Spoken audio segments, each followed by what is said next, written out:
The family office is having a group or a financial group that coordinates, they communicate in a comprehensive manner on your financial situation. Because if your accountant doesn't communicate with your attorney, I guarantee you're going to have issues. When I was 21 at the time, I was setting up my first corporation. The attorney wanted me to set up a certain type of corporation. The accountant wanted me to set up a separate.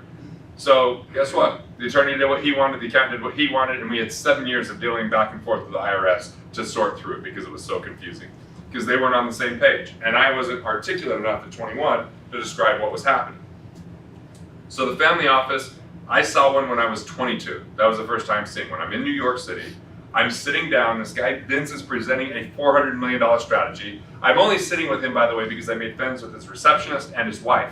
And they said, you're gonna let little Garrett tag along and watch what you're doing here. And he just told me, you don't talk. You shut up and you just, like he's a New Yorker, pretty hardcore. So I just sit down, I'm watching, he's presenting a $400 million strategy. The client's not there, by the way.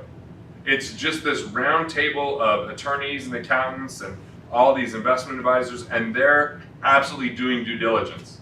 And in the world of finance, you hear about due diligence every day, but you almost never see it, right? It's kind of like the Sasquatch of finance is what I call it. Like you hear about it, but nobody's actually capturing it. So I'm seeing due diligence for the first time because when we finished, I said, what was that? He goes, oh, that's a family office. I go, what's a family office? He goes, oh, this one's low tier, like if you're worth $30 million.